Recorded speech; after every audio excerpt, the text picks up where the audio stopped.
Hello, everybody, and welcome to another edition of College Football Showdown here on this most beautiful Friday night. I am your host, Israel Rivera, here with my main man, Christian Simpson from the dailyblitz.blog, and I think we will be joined by Matt James here shortly. But just want to let everybody know, please like, share, and subscribe to the podcast before we start on Facebook, YouTube, and Twitch.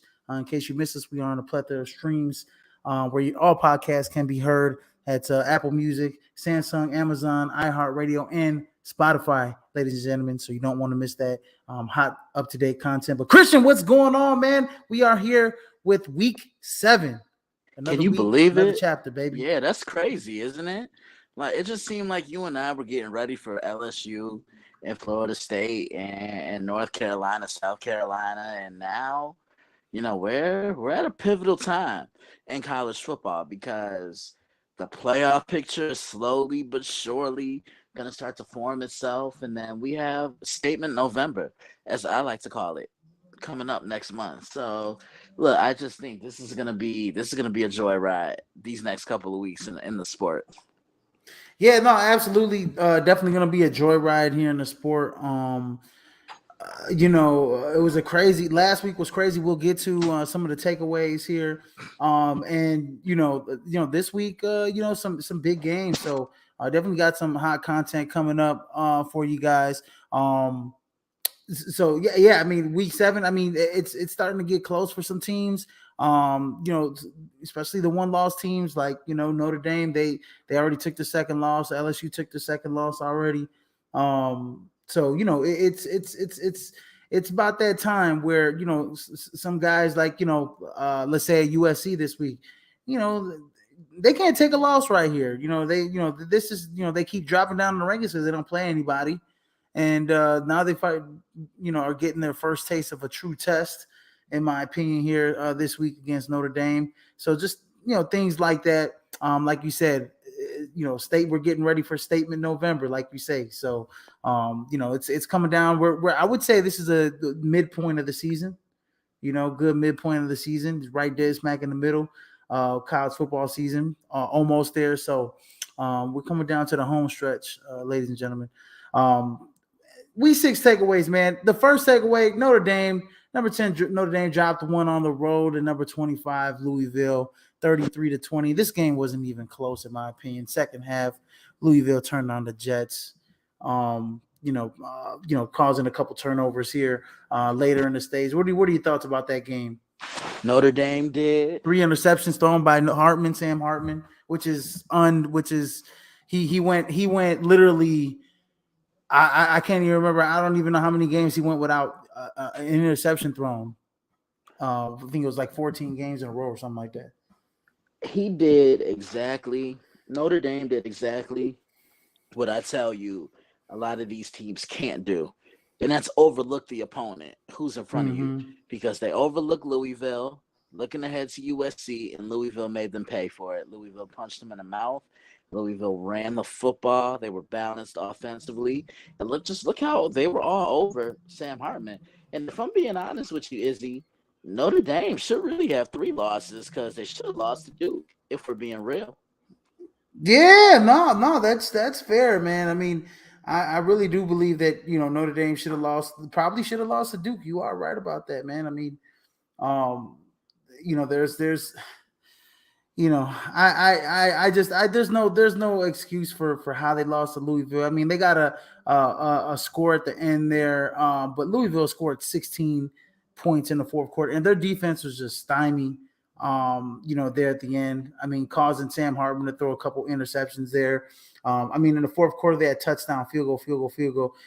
They kept getting, they kept reversing the field on them. I mean, right from the jump, I mean, you just saw it, right? I mean, from the second half on, it was just all Louisville. And they were able to Mm-hmm. get pressure on Sam Hartman. And I mean, his wide receivers weren't helping him out as well. But I mean, when you get to a point, where it's time to man up in the trenches, Notre Dame's offensive line just couldn't get it done. And that's just the way I look at it. And Louisville's Yeah. undefeated. Louisville's a good team.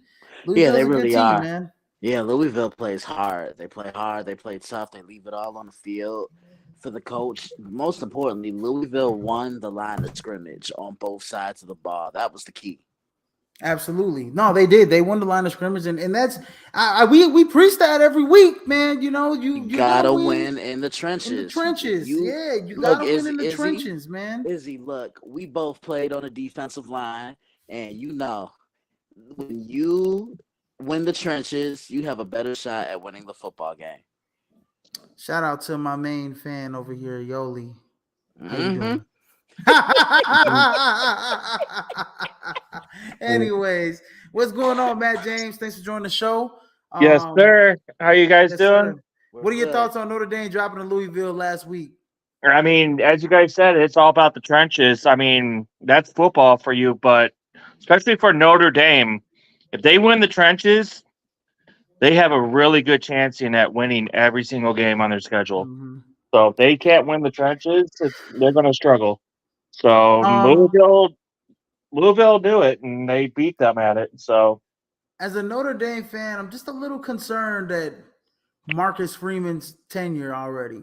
4 losses, 2 years. You got, top 5 recruiting classes. I mean, these are your guys. It's not like you left the program. These are your guys.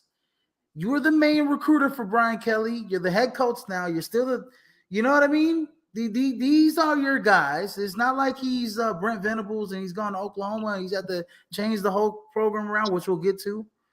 These are your guys. You got 4 losses in 2 seasons. I expect more, especially getting a quarterback like Sam Hartman's caliber. Yeah, Izzy, From because Wake. remember, we talked during the off season and when we did our little preview show here on College Football Showdown, what do we always say? Sam Hartman gives Notre Dame something they haven't had in quite some time because everything had been there in place for the Fighting Irish. Always had a physical, dominating offensive line. They could run the football. Had some decent weapons on the perimeter, always had standout tight ends, and always had good defenses. They just didn't have a key at the most important position. You get him, and it seems like he hasn't really been able to live up to the hype. Mm-hmm. Yeah, no. Marcus Freeman hasn't. And I mean, and neither has Sam Hartman in big games. I mean, he's still a great quarterback. I think he's a really good quarterback. I think he's going to be a pretty good pro. I don't know if he'll be a starting caliber quarterback, but he's still one of the best in college football. No questions asked. Moving on to the second takeaway, a coaching blunder Of all coaching blunders from Mario Cristobal again, right? He did it in Oregon, I think back in 2017. Mhm. And you know, he did it. He's doing it now. Sorry for the background noise. Yeah. Uh, Yeah, so he did it. He did it again last week against Georgia Tech, not taking a knee. And Georgia Tech came back and won at the buzzer, 23-20 against Miami. When really the game should have been over with. After Miami picked up the first down, you take a knee. Yeah, you really do. But Izzy, what are the most important things in the fourth quarter when you have the lead in a football game? One, protect the ball at all Mhm. costs. Two, control the clock and win the time of possession. And three, when you have everything all but wrapped up, kneel the ball. Just take the knee. They didn't do that. They decided to be cute, hand the ball off. Guy fumbles the ball. Georgia Tech recovers, and Georgia Tech takes it to the promised land for a touchdown. And look, in all my years of analyzing both the NFL and college football, I've never seen anything like this. This is unacceptable. Mario would have got not only sent to Granny's house, Mario would have got the pink Mhm. slip on the field like Herm Edwards did with Arizona State. Absolutely, he would have got Yeah. fired Herm Edwards style. Yeah, because we were talking about that. We Yep. talked about that early last Sunday morning when we were getting ready for the NFL games. And I told you, I'm like, look, he get the Herm treatment from me. Yeah, absolutely. Matt, what do you think? What thoughts? Yeah, I mean, I agree with you. I mean, something like that. I mean, if you wanted to beat them that badly, I mean, you should have done it. Just take the victory and, you know, get ready for the next game. I mean, don't be, as Christian said, getting all cute and stuff. I mean, it's not worth it, you know? I mean, hopefully they learned their lesson. I mean, something like that should have never happened. Yeah, no, definitely it was had to close the door there. I mean, that is a Herm Edwards type of deal. I mean, ASU they lost to Eastern Michigan at home by what, like 9 or 10 points? I mean, yeah, no, this kind of thing should never happen. No, you know what's going on Mario Cristobal's head. This is what's going on in that moment, and he should have put his pride aside and should have took the 4-point victory. This is what's going on in his head right here. Man, we should have beat the brakes off of Georgia Tech, and we should be after this week. We should have probably been near the top 10 or considered to be in the top 10. I want to see if one of my guys could break one loose, because that's the only reason I could see why he's still running football plays when he's got the game wrapped up. You know, all he has to do is take a knee. Is that maybe one of my guys will take one to the house, we'll score, and we'll make this game look like we won by 10 or more points. Right? Yeah. You got to swallow your pride. We won by 11 points. You don't swallow your pride. You take a risk with your guys committing a turnover, especially running the football. And then Georgia Tech comes back down, and they got to score a touchdown. They ain't got to kick a field goal. They got to score a touchdown. Your guys at that point, the morale is sucked out the life of your guys on defense. The defense is like, wait, hold on. We have to go back out on the field? Why are we going back out on the field again? It's hard to get back up. It's hard to get back up off the bench when you're like laughing with your guys. Yeah, we got this wrapped up. We got a victory. They're halfway in the locker already. They're pretty much. Yeah. We got this first down, 2 minutes. They ain't got no timeouts, or they got one timeout or whatever. And here's the crazy thing. That's what makes this even more wild of a scenario. They had no timeouts, Georgia Tech, right?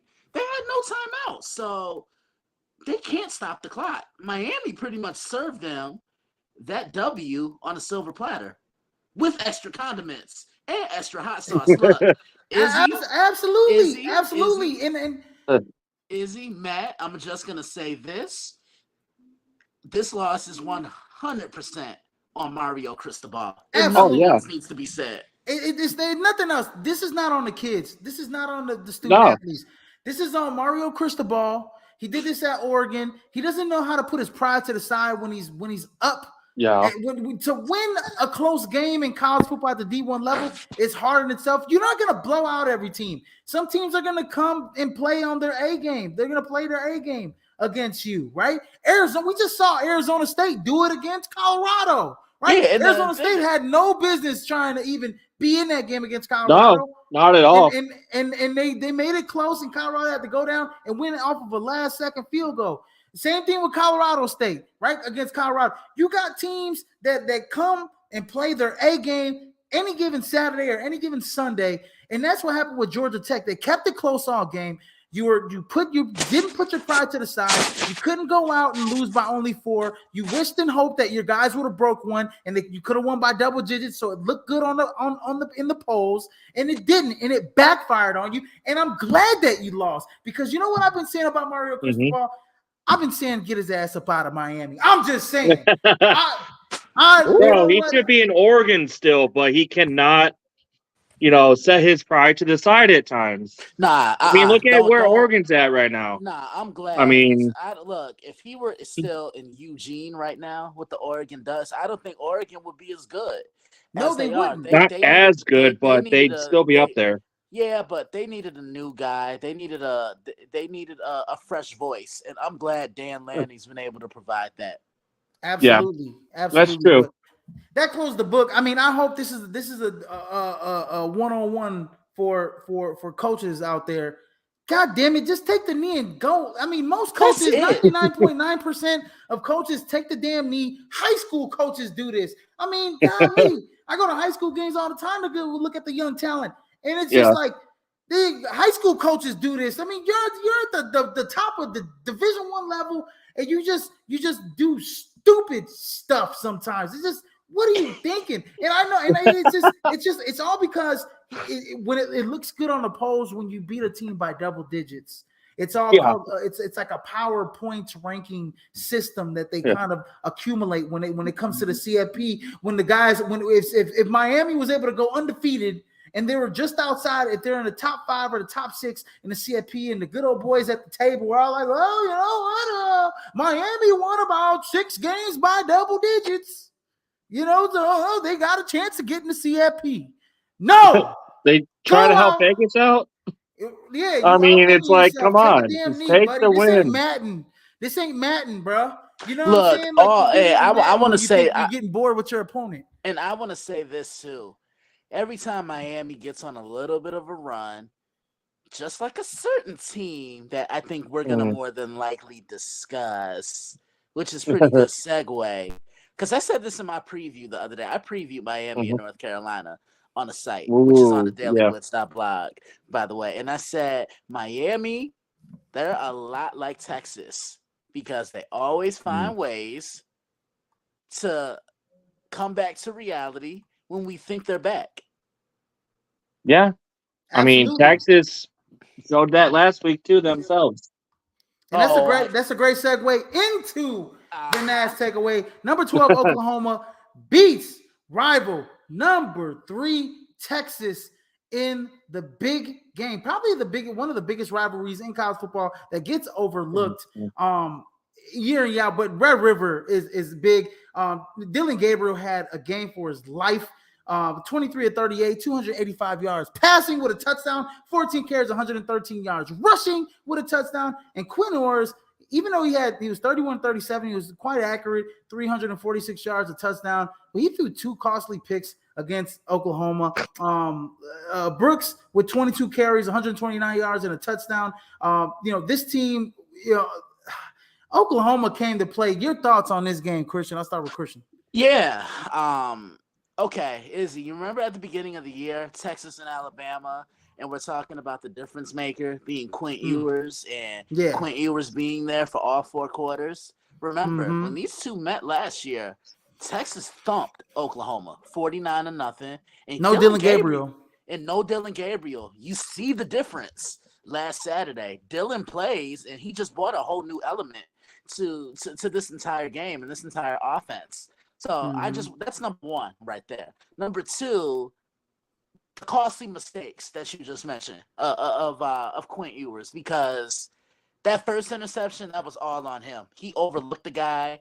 Corner had his eye on the cornerback, on the receiver, and on the quarterback the entire time. And that's the thing about playing zone. You sit back, and then once that ball's coming up, that's when you make a play. It's like read and react, like outside linebackers. But that second interception, that wasn't on Quinn because that ball ricocheted off the hands of Jatavian Sanders. He took a hit, and it lands in the hands of an Oklahoma defender. But I got to give Quinn a lot of credit because what do we always say in football? You got to be able to put those bad plays behind you and focus. Well, both interceptions led to touchdowns. That's that's did. my thing. But other than that, after that, he looked pretty good. But my biggest takeaway from this game, Sark played for overtime, Brent Venables played for the win. That was the difference in this game.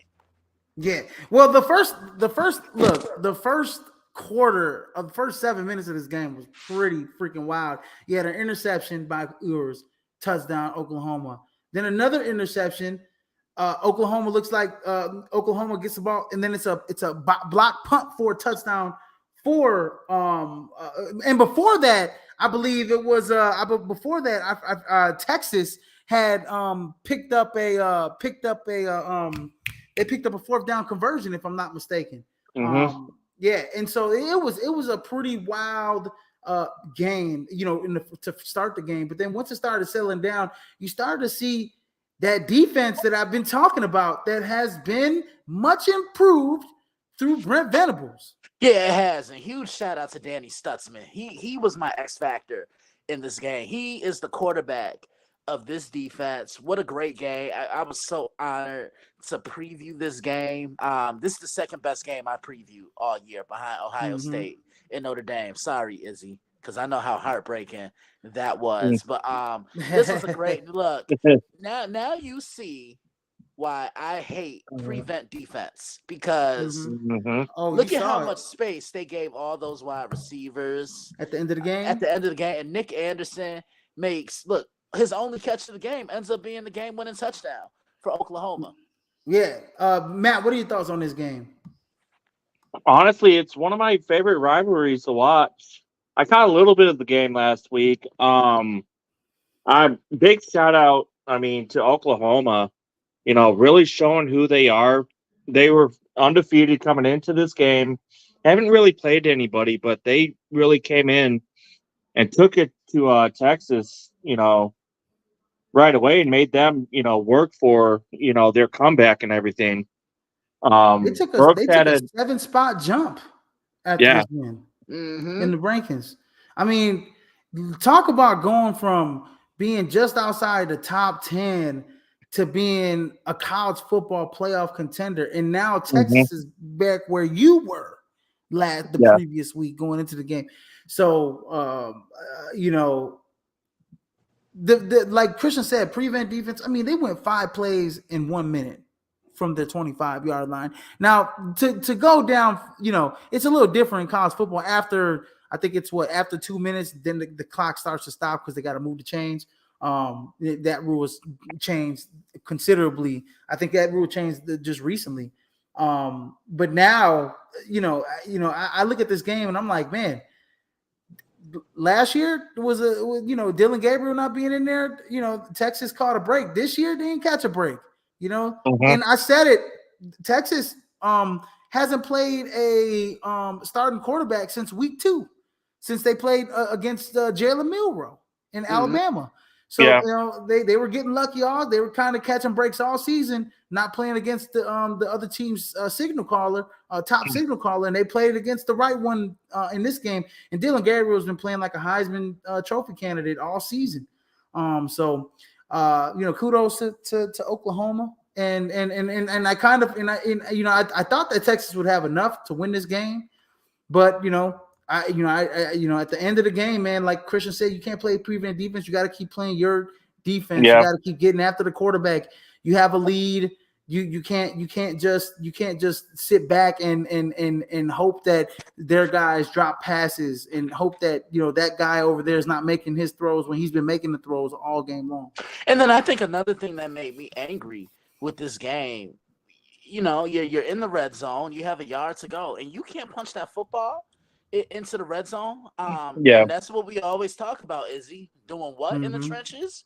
Winning Yep. the You trenches gotta and being win. physical. You have to violently dominate the line of scrimmage nowadays, and give Oklahoma credit. And like you said, if this is Lincoln Riley all those years ago, they give up that touchdown. But this is a mentally tough football team. Like Brent Venables has really changed the identity of Oklahoma football. Mhm. Absolutely. Yeah, and moving on to the top 25, week 7 top 25. We got Georgia, Michigan, Ohio State, and Florida State moves right back into the top 4 this week after that Texas loss. And then Oklahoma, like I said, a 7 spot jump all the way into the top 5 this week. They got UCF this week. Wow. Or the UCF next week. Sorry, they got a bye this week. But yeah, I mean Oklahoma with a 7 spot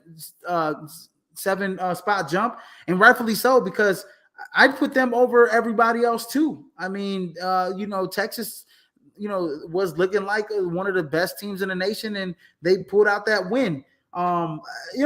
Lack of love for Washington, yeah.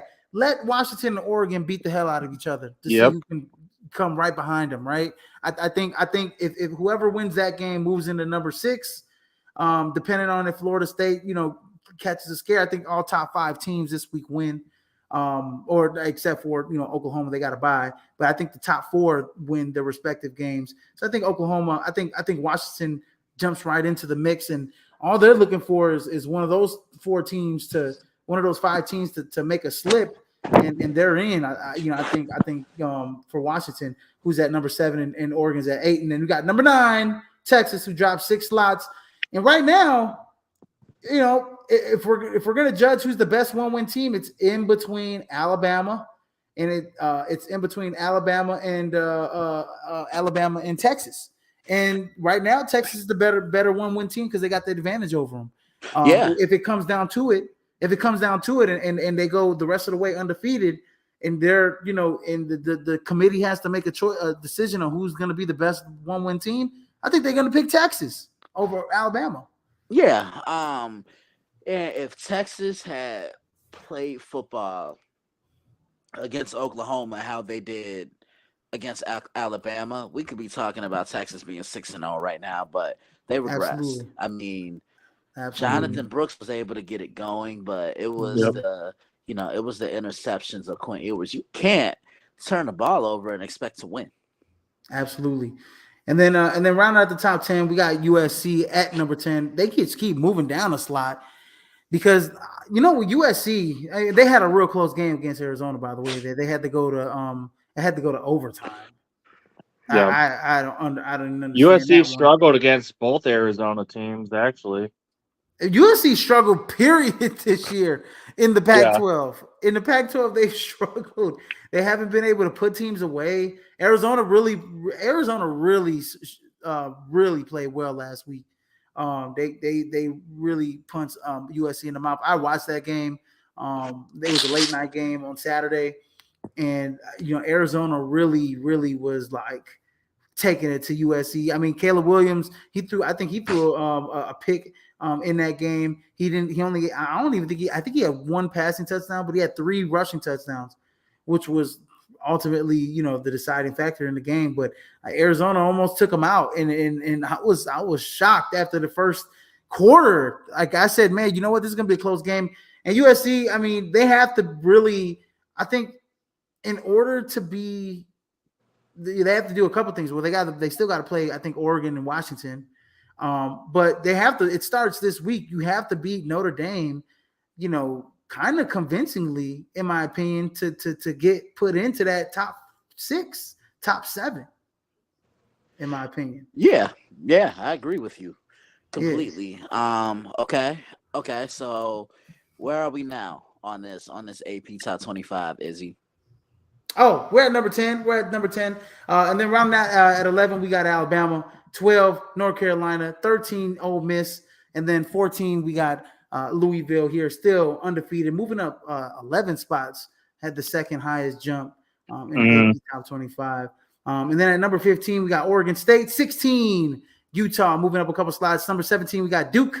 coming in. They move up a couple slots, and then UCLA moves up 11 slots as well into number 18 with their top freshman quarterback Dante Moore, who is getting better every week. They have a real big game against Oregon State, which we'll get to after they beat Washington State last week. And then Washington State moves down 6 slots. They play Arizona this week. And they're pretty much tied. Them and Tennessee, 19-20, but they're both pretty much tied in the AP Top 25. Then at number 21, we got Notre Dame moving down 11 slots after losing their second game of the year to Louisville. And then number 22, we got LSU moving up a slot. And then rounding out the top 25, we got Kentucky, who got drubbed, however you want to say it, by Georgia last week. And then number 25, moving down 8 spots, is the Miami Hurricanes. Super sad, just saying. And they have a big game against North Carolina this week, which we'll get to right now in our Week 7 games to watch. We have number 25 Miami going up against number 12 UNC and Drake May. How do you see this one shaking out? I'll start with Christian first.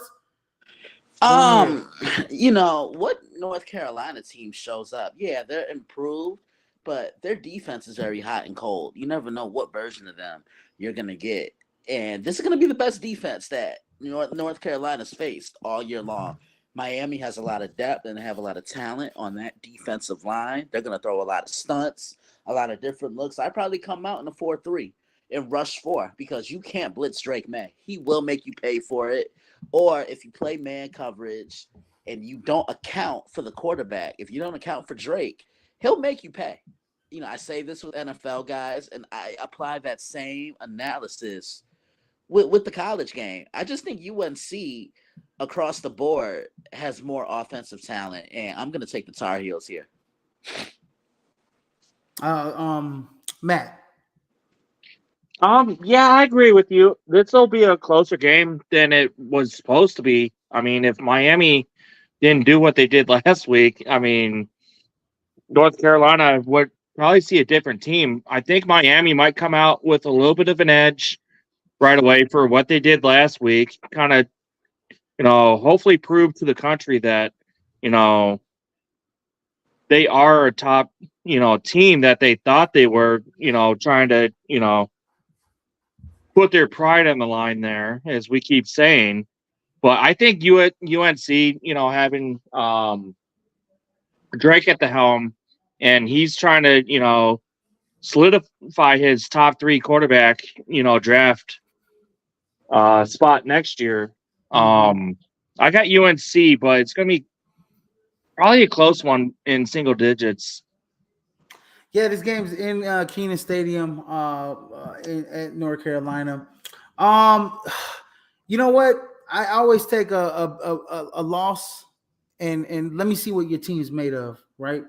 I want to see what Miami's made of in this game. I want to see if Miami can come out with the energy that we saw in the first 4 games of the season.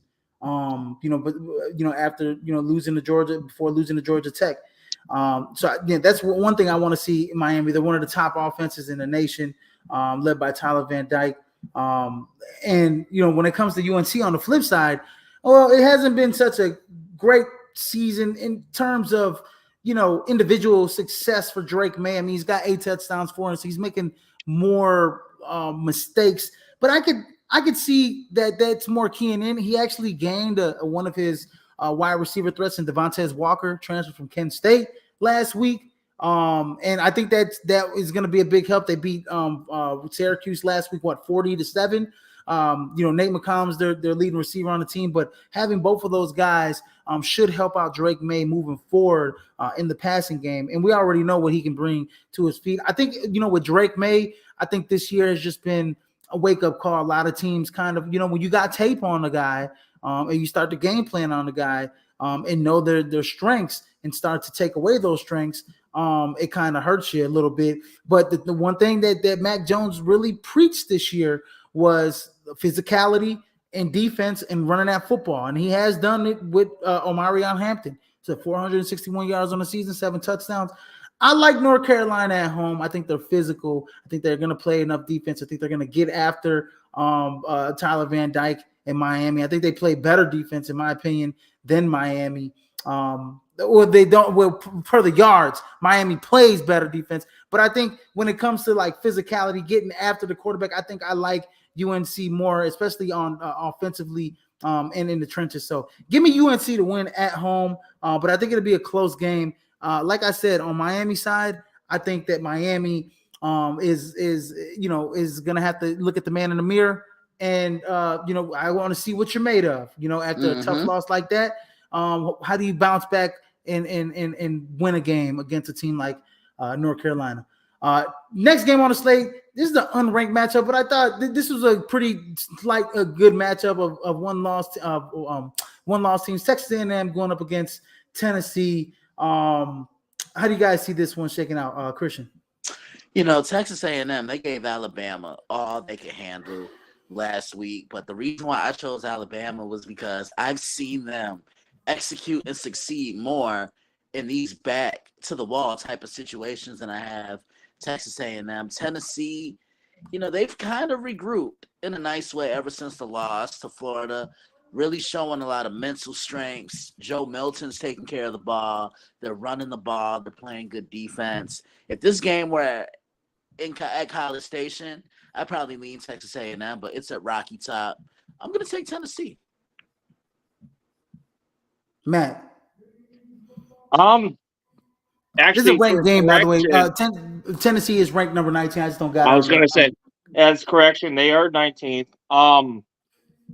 Yeah, as Christian said, I mean, it's all about this one, especially it being in Tennessee. I mean, should be huge for them being at Neyland Stadium. Let's see what Milton is all about. They need to start running the ball with Jalen Wright some more. Just, beat them slow and low. I mean, I know they like to pick up the tempo, but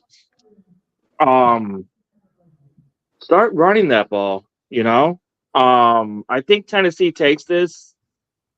It'll be a close one. We'll see what A&M's defense can do in a hostile environment in Rocky Top. Yeah, man, like Christian said, man, I think that Texas A&M very physical. I mean, you're starting to see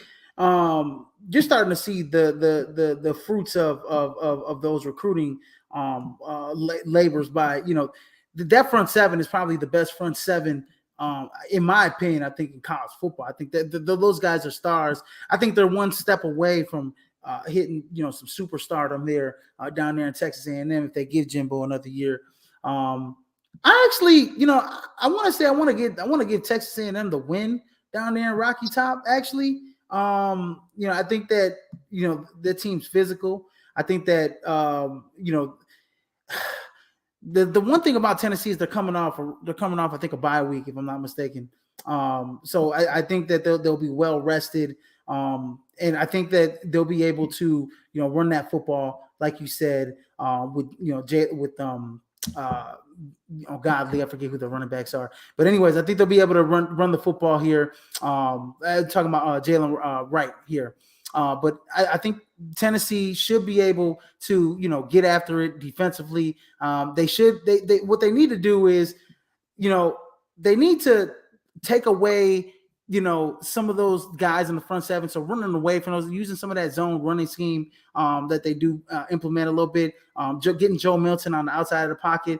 But I mean, if Texas A&M can muck it up, I think they can go into Rocky Top and I think they can win. It's going to be a close game, I think. But give me Tennessee to win this football game here. Then we got another big one. We got number 18 UCLA going into Corvallis to go against number 15 Oregon State. How do you guys see this one shaking out, Christian? Man, this is going to be a physical football game. UCLA, they're going to bring the hammer. They can run the ball. They can control that line of scrimmage on both sides of the ball.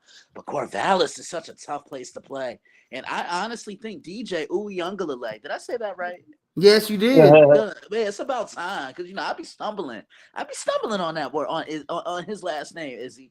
I think he needed that change of scenery not necessarily in a bigger spotlight like he was when he was at Clemson. I think Corvallis has been absolutely perfect for him. I think it's been a hand and glove fit. I'm gonna go UCLA by a field goal in this one. I think they're gonna do enough to get a big win on the road in Corvallis. This won't be easy. Oregon State's just not gonna lay it down for them, but UCLA is gonna have to come and earn this one. Matt. Yeah, this is wow. As Christian said, yeah, it's going to be a tough one. I mean, I was going to say try to pronounce his name, but DJU. I'm going to keep going with that. He's been almost a godsend for Oregon State, and as Christian said, him getting a second chance, in a up and coming program right here. And as I said in preseason, I had Oregon State as one of my dark horses, and I think they're going to continue this tomorrow. UCLA is going to, give it their all. I mean, they took it to Wazoo last week. Utah on the road is never easy, and they, played a close one there. Give me Oregon State by 3. I'm going to go Oregon State to keep it going. Yeah, man. Yeah, DJ Uiagalelei has been really good this season for them. Last season for Clemson, the thing about Clemson is that they want to be in a CFP every year. And so when DJ isn't playing his best, in terms of he had 7 interceptions. I mean, he's got 4 this year, but he has 13 touchdowns. He looks like he's better with the ball. His quarterback rating's up 20 something points. He's still completing 60% of his passes. As a runner, I mean, he's got on the year he's got 16 touchdowns total. As a runner, he's got 3 touchdowns as well. And he's got a pretty decent. He's got some physical guys behind him, right? Damian Martinez, and when I say running backs, this is a physical. Both of these teams. Carson Steele runs the football like he's mad. Damian Martinez runs the football like he's mad. Even Damian Martinez backup, Deshaun Fenwick, runs the football like he's mad. So, and then I'm going to give you a guy that is going to be a game changer for Oregon State, and that's Silas Bolden. He can do a little bit of everything. He's a little scatterback, 5'8", 157. He's more of their slot guy, but they give him the ball on jet sweeps, and this guy is probably going to be the fastest guy on the field every single game that they play this season. I think he's going to be an X factor in this game. Give me Oregon State on the road, and then also, I mean, when you talk about a rookie, a freshman quarterback, Dante Moore, he's going to be a great quarterback for years to come. I think in this UCLA program, especially under Chip Kelly, I think Dante Moore will be in the Heisman conversation next season.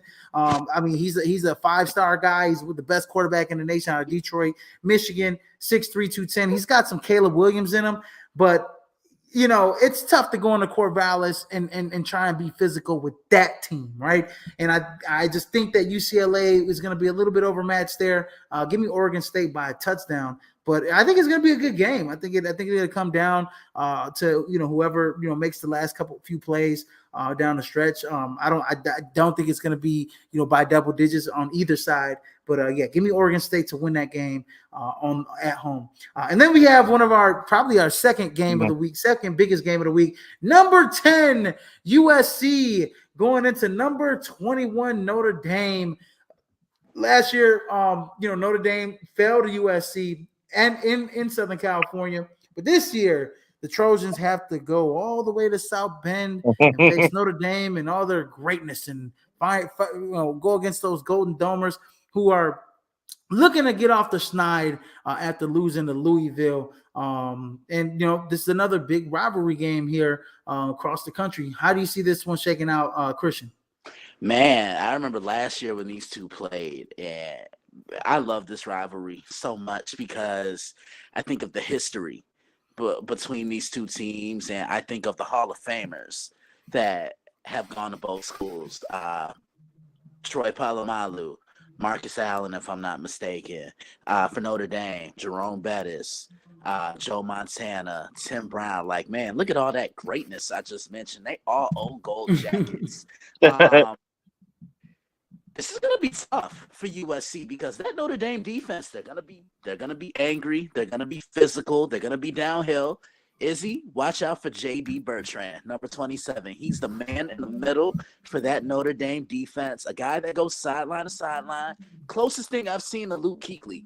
Sideline to sideline, swarming to that football, playing in the box, running down the lanes. He understands gap assignments. This defense is going to be all over Caleb Williams. And I like Notre Dame to hand USC their first loss. I trust this Notre Dame defense. I think they're going to slow the game down. And I don't know if USC has an answer for Mitchell Evans. Look out for him as well. I think Sam Hartman's really going to find him. And who's the bell cow? Big tight end. Who's the bell cow that really makes this Notre Dame offense go? Audric Estime, baby Jerome Bettis, as I like to call him. Watch out for him as well. If those three guys that I mentioned can consistently play and they're making things happen, I think Notre Dame's going to walk away with this game. Matt. Yeah, I agree with you, Kristen. I feel this might be probably a little bit higher scoring than the Notre Dame USC or Notre Dame Ohio State game earlier in the year. Sorry for bringing that up. There is, but I got Notre Dame in this one mainly because I do not trust USC's defense at all, especially on the road. Pardon my language, how in the hell do you keep U of A and ASU, two of the bottom feeders of the Pac-12 this year, in the game? You know, back to back. I was going to get to that too. Back to back games. USC's allowed. Now you're going to South Bend. Give me Notre Dame by at least probably a touchdown.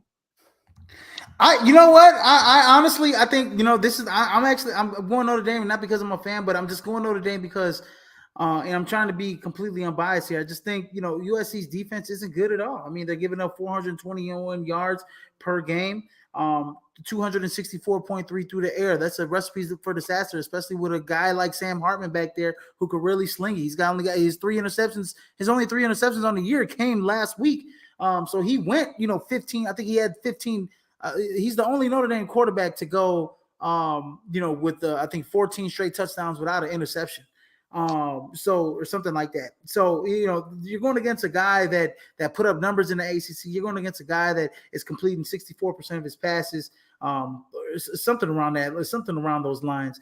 I think that this kid, I think that Notre Dame is more physical than USC. I think they run the football better than USC. I think with US, I think what USC is gonna have to do. I mean, they do it a lot, and we see it a lot with, like, in the NFL, right? With Josh Allen, it's like Josh Allen. Josh Allen has to. They put the ball in his hands, 40-something times, and make him win the game for you, right? And that's what Lincoln Riley does with Caleb Williams. I think sometimes with USC, I mean, back to back, they teams, they let 40 plus points. U of A, come on, U of A, triple overtime to beat U of A. You let 41 points go to Colorado. ASU, like Matt said, was in the game until late, until you pulled away. So, USC is, their last 3 games, like I said, they outside of Stanford, they've struggled in the Pac-12.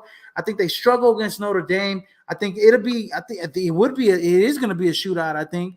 But I think that this time Notre Dame is going to win the shootout and win the game. I like Notre Dame, and I actually do like that 7-point.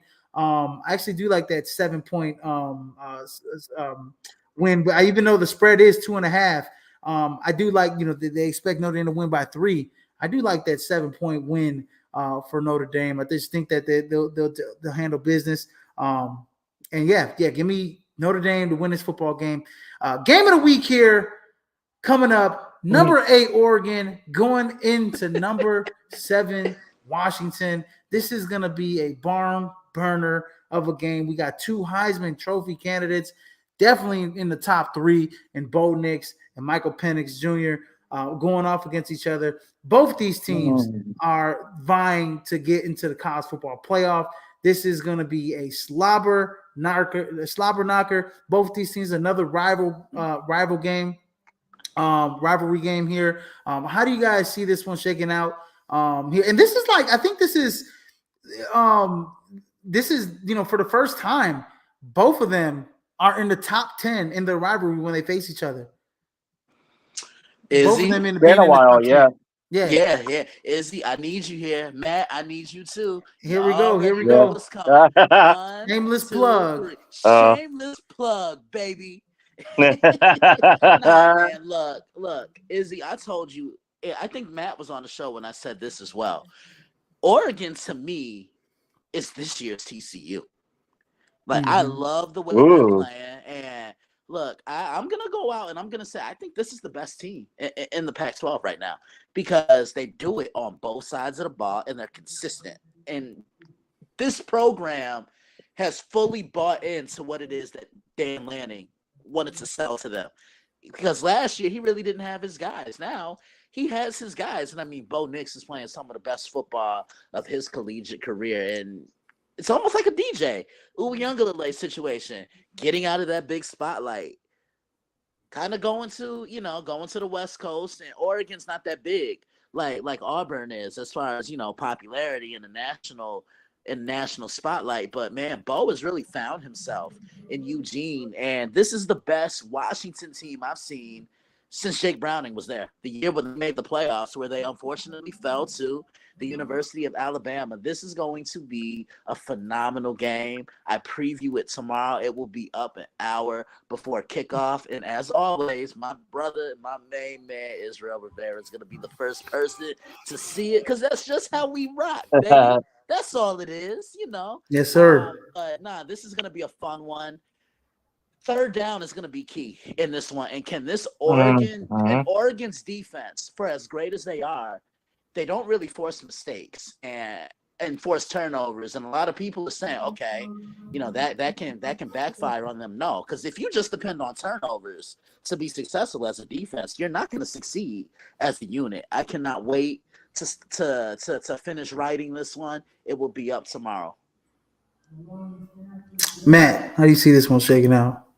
I'm looking forward to that, Christian. I want to pick Washington. College game days there. Everything's going to be riled up. It's an afternoon game, too, out in the West Pacific Coast.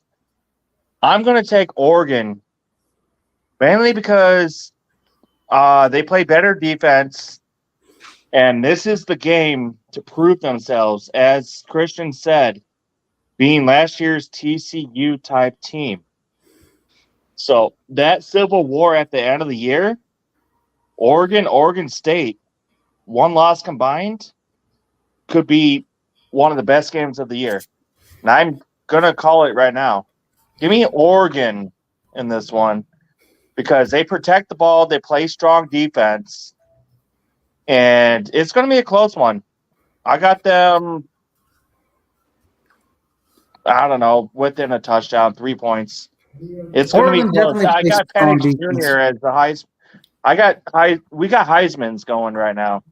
So if Penix Jr. can pull this off, he's going to prove me right. Yeah, man. I mean, when it comes down to Oregon, man, yeah, you guys are right. I mean, their defense is fantastic. Has been pretty good, this season. Usually when you see high scoring offenses like them, that are top 10 in the nation, the defense doesn't foul. But this defense has been really good this year. And I'm going to say this, man. Michael Penix Jr. is probably next to Caleb Williams is the Heisman is the second going to be the second and probably the Heisman voting this year. But I mean, he's going to have a little bit of a tough time. That front seven can get after it. They got guys. I think they got guys that that can really that are versatile. Tysheen Johnson is a guy at DB for Oregon that is really versatile as well. Can cut off some of their main guys there. I think this is going to be super high scoring. I really don't want to pick a winner here. I think both teams are, definitely are going to put up some major points in this game, despite however good Oregon's defense is. I think both teams are going to put up massive points. I think it's going to be in the 40s, maybe even 50s when it comes down to it. But it's something about Washington, man, this year. I just think Washington, they may not be the complete team, but I think Michael Penix, man, the way he's slinging the rock, the way that team, has, been able to put up the masterful performances on offense, especially jumping out against their opponents. Usually in the first half, they really jump out on their guys. I think they'll jump out a little bit ahead on Oregon. I think Oregon will come back. But I like Michael Penix Jr. in this matchup, even though Bo Nix has been excellent. And he does give you that running ability too at the quarterback position, that running threat. But give me Washington by 3 points at home. And they solidify themselves as probably being the best team in the Pac-12 this year, so far this year. And then I got my upset of the week is number 21 Notre Dame over number 10 USC. Izzy, I'm gonna get you a T-shirt for USC and Notre Dame games moving forward. I don't trust Trojans. I don't. Oh my god. Oh my god. Oh man. I do not condone that. Look, y'all. Look. What about you guys? What do you got? I just want to say to the list, look, Israel Rivera knew nothing about that. That was all me. So yeah, take that hit my inbox. What about you guys? Any upsets of the week for you guys? Nah, I'm with you with that Notre Dame USC. I think this is a bad matchup for USC. I just don't think USC has seen physicality like they're gonna see tomorrow. Like they're gonna be pissed off. They're gonna be angry. And what do we always say about an angry, pissed off football team that suffered? I love that. Loss? They're gonna come out and it's gonna be us against the world. That's gonna be their mentality tomorrow. Mm-hmm. Yeah, absolutely. What about you, Matt? Ooh. All right, I'm gonna go off, the charts on this one. Give me Mizzou over Kentucky. Mizzou coming off that ranking, a tough loss at home against LSU. They want to prove themselves still. And Kentucky's coming off a tough loss too.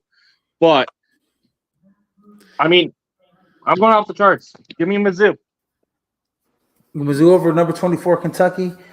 Christian's with me on that one. And you know what? I can throw another one in there. What about Auburn over LSU? And I can see that because you just never know what LSU team is going to show up. Like, what version of Jaden Daniels are we going to get? The Jaden Daniels that went 30 or 34 1 week, or are we going to get inconsistent Jaden? So I understand. I would be against that. I think Auburn does beat LSU. Yeah, if Auburn can get that pass rush going right away and pressure Jaden Daniels, he'll get out erotic and start running it. Then you hit him a couple times. Yeah, but, it's a whole different quarterback. I just want to say, don't you wish this Jaden Daniels was playing for Arizona State though? A little bit, yeah, but he's in a better place right now. This dude, ASU's kind of trying to get out of their own right now. I think the Herm Edwards thing. I'm happy for him. Yeah, I think exactly. I think Herm Edwards' offense wasn't better suited as well as Brian Kelly, but as Brian Kelly's quarterback, or as quarterback friendly as it is, he's got the perfect quarterback. 19 touchdowns, 2 interceptions, and this guy, man, Jaden Daniels, man. I mean, if his team hasn't been like 2 losses, if they were undefeated, man, he'd be right there next to Caleb Williams as the Heisman, he'll probably be the Heisman favorite in my opinion. The way he just every week is a highlight reel for Jaden Daniels, and he doesn't even get the love. He's not getting the love from pro scouts, in my opinion, coming up in this next year's draft. So that's just my take on him. Wow. Anyways, moving on to the Heisman rankings. Speaking of Jaden Daniels, the Heisman rankings for week 7, we got Caleb Williams, Michael Penix, Bo Nix, all 3 at the top. And then moving into the top 4, who was our dark horse last week, was Dylan Gabriel. Man, had an excellent game against Texas last week. He had 23 of 38, 285 passing yards, 113 rushing yards, and 2 total touchdowns. And then we got Jordan Travis, who jumps right back into the top 5. Jordan Travis had a secretly decent year. 18 of 24, 179 passing yards, 2 touchdowns, no interceptions, 25 rushing yards last week against Syracuse. I think Jordan Travis is definitely not Syracuse. I don't think they played Syracuse last week. But anyways, Jordan Travis definitely ended back in the top 25, top 5 of the Heisman rankings. And then my dark horses, I got Jaden Daniels, we just talked about, 19 touchdowns, 2 interceptions. Kid's been amazing. Drake May, who I think now getting the Walker back here, the transfer from Kent State, who actually went through some crazy story with him, right? Because he transferred a couple times. They were actually gonna sit him out the whole year because he had went through that COVID year. He had forget where he started at, and then he transferred to Kent State, and then transferred from Kent State to UNC within a matter of like 2 years or something like that. So the NCAA was trying to keep him out, and they actually did keep him out for the first 4 or 5 games of the first 5 games of the season. Until he played last week. So getting him back, I think, should boost Drake May. He's been playing better of late, so I move him into the dark horse. He has a good match. He has a good game against Miami. Probably be back in the top 5. And then Brock Bowers. I got to show love. We've been talking about quarterbacks all year long in the Heisman race. I got to show love to the tight end, Brock Bowers. 3 straight 100-yard games and a touchdown in each one of those games. Brock Bowers is heating up. He's looking like one of the best offensive threats in college football at any position, and he deserves some love. I also wanted to put Blake Corum in there, who has 10 rushing touchdowns on the season.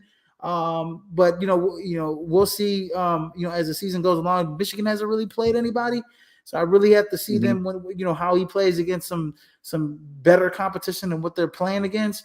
But Brock Bowers definitely deserves to be in the mix for the last 3 performances that he's had this season on the year in the last 3 weeks. So yeah, I think Brock Bowers is the best offensive player in the country that's not a quarterback. Right. Yeah. No, I agree. Look, he's like, in the words of TJ Hopkins, that's a grown man. He's a grown man. I love how they use him, and I can't wait to see what he does at the next level in the NFL. I think he's going to impact an offense like Gronk did. Yeah. Yeah, no, he is. He's definitely, that kid is a man amongst boys. Every time he's out there, he's the best player on the field. And what a godsend for Carson Beck. He already knew that, coming into this first year as a starter, to have Brock Bowers there to throw the ball to. This kid would have been a top 10 pick last year if he was eligible to come out last year. He's definitely going to be a top 10, top 15 pick this season. The team would be stupid to not pick him in the top 10. Especially if you need a tight end, he's going to impact your team right off the jump. You can line him up outside, you can line him up inside. He's physical with it. He's going to beat most linebackers. He's going to outmuscle most safeties. He can run most routes. He's got good awareness of zones and where the holes are in the zones. He's a red zone threat. He's great after the catch. He's literally doesn't drop a ball. This kid is amazing. So, and he's big too, and he can block. He's literally the whole package. Yeah, he really is. Look, people ask me, what is it about him that really draws my attention to him, man? It's just the way he moves. Like, to me, he might be a wide receiver stuck in the body of a tight end. Absolutely. Yeah. Absolutely. He's a wide receiver. Absolutely he is. And he's just got a little bit more oomph to him. He's got some of that and he's fluid too for being a steak and potatoes kind of guy. He's fluid, like a wide receiver, like you said. Yeah, because think about it. The tight end position 20 years ago, it's a hell of a lot different now than what it was then, because I think the tight ends in today's game, both the NFL and college, are more versatile.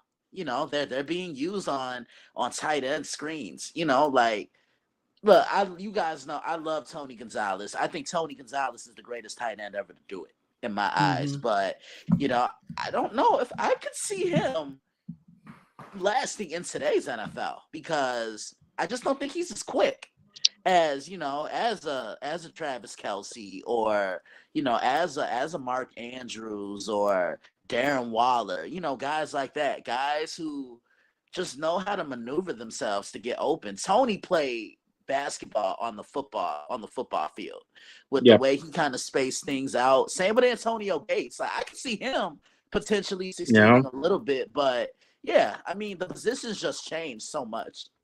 Yeah, when it comes to, like you said, when the positions changed, I mean, and back then, those guys were, we're talking about Tony Gonzalez as a red zone threat, but also, I mean, he was the main guy, the main, focal point of the offense in Kansas City. But I mean, yeah, these days are more fluid. Like, you look at like a Tony Gonzalez. I mean, Shannon Sharp was a guy that was explosive, especially like when you just tell Shannon, hey, run straight. Like Shannon can beat most guys. Running from the tight end position, he's going to beat most safeties, beat most linebackers, and he was a winner. I mean, a guy like Kellen Winslow, a lot of those guys were bulkier. I would say, Gronk is like the last of like those big bulky tight ends that are just massive, that are fast, that are big. Yeah. But they're not like quick, like in terms of like being able to be agile, like a Brock Bowers is, like how you said Darren Waller is, Kyle Pitts, like Travis Kelce, like what we're seeing with Sam Laporta coming into the NFL, Lions. so. Yeah, and he's been excellent. He's been absolutely awesome. Something about them Iowa tight ends, man. Hockenson, that's tight end too. And Kittle. And Kittle, man. Yeah. Exactly. Yeah, Hockenson. Hockenson is also another good one. Another one, yeah, from Iowa. So from Iowa. Yeah, man, a lot of good things here, man. Here to watch out for this week.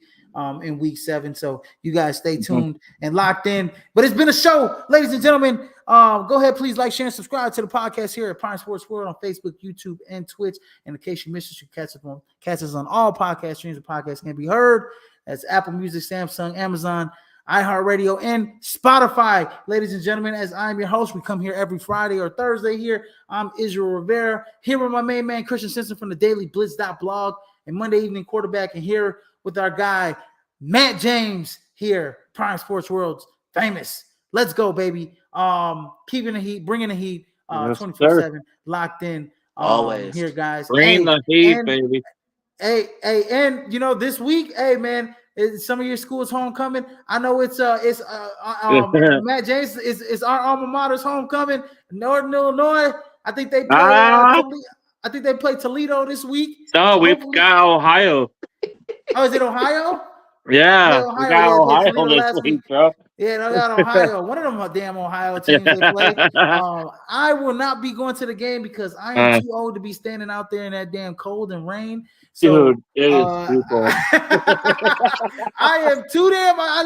Dude, my blood is still too thin right now. I looked at the weather and I said, I don't care if anybody got tents and I don't care what anybody else is doing, but I ain't gonna stay out there in that damn cold and that damn rain and get my shoes all wet and muddy. I'm gonna stay in the dry and watch it on TV. Exactly. I'm gonna stay in the game, watch it on TV. Go Huskies. Anybody that does go, go Huskies. Anybody that does go to the game, please drink responsibly. Even though I know you're drinking responsibly, even though I say please drink responsibly, most of y'all not gonna be drinking responsibly. But that means walk, put your car keys, don't drive back to the city, don't drive back to the burbs. Go get yourself a hotel and chill out or something if you do drink too much. Plenty of space out there. Absolutely. There's a whole bunch of ways to be safe. But anyways, guys, as I like to say it, man, in case I missed you, good afternoon, good evening, and good night. Good night, buddy. Have a great weekend. And as I like to end it with Izzy too, because he just pretty much throws it off the backboard and I slam it down. Holla at your boy. Holla at your boy. And get your boy sayonara, in here. Suckers. All right, gentlemen.